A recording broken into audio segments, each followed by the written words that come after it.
Hey guys, after long time meet my friends. Movie போகலான்னு plan பண்ணியிருக்கோம். So time ஆகிடுச்சு, அதை அவசரமாக போயிட்டுருக்கோம். இன்றைக்கி நாங்கள் வந்திருக்கிறது த காஞ்சரிங் லாஸ்ட் ரைட்ஸ்க்கு. கொஞ்ச நேரத்தில் இன்டர்வலும் விட்டாங்க. அப்புறம் ஸ்நாக்ஸ் வாங்கிட்டு கொஞ்சம் மிரர் செல்ஃபி ஃபோட்டோஸ்லாம் எடுத்துகிட்டு இருந்தோம். இந்த மூவியோட கொஞ்சம் கிளிப்ஸ்லாம் ஆட் பண்ணுறேன். ஃபைனலி மூவி முடிஞ்சிச்சு. எனக்கு பர்சனலி ஃபஸ்ட் ஹாஃபை விட செகண்ட் ஹாஃப் தான் பிடிச்சிருந்துச்சி. ஏன்னா ஃபஸ்ட் ஹாஃபில் கொஞ்சம் ஸ்டோரி புரியல. செகண்ட் ஹாஃபில் தான் ஸ்டோரி நல்லா இருந்துச்சு, பயமாகவும் இருந்துச்சு.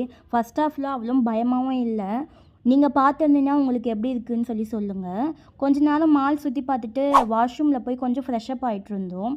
அப்புறம் கேஎஃப்சி போகலான்னு சொல்லி பிளான் பண்ணியிருந்தோம். அங்கே போய் ஆர்டர் பண்ணக்கப்புறம் வெயிட் பண்ண சொல்லியிருந்தாங்க.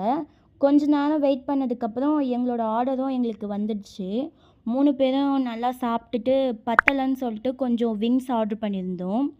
நெக்ஸ்ட்டு கேம் சென்டருக்கு போயிருந்தோம், சும்மா கொஞ்சம் விளையாடலான்னு சொல்லிட்டு. ஆனால் எதுவும் விளையாடல, சும்மா தான் பார்த்துட்டு இருந்தோம். அப்புறம் டைம் ஆயிடுச்சுன்னு சொல்லிட்டு நாங்கள் கிளம்பிட்டோம். லாஸ்ட் நேரத்தில் தான் ரீல்ஸ் எடுக்கணும் அப்படின்னு சொல்லிட்டு சும்மா காமெடி பண்ணிகிட்டு இருந்தோம்.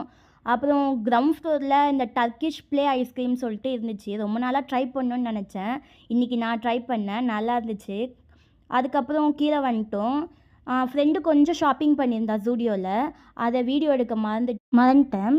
அப்புறம் நாங்கள் ஆட்டோ ஏறி கிளம்பிட்டோம். அவ்வளோதான் காய்ஸ், இந்த வீடியோ உங்களுக்கு பிடிச்சிருந்துச்சுன்னா மறக்காமல் சப்ஸ்கிரைப்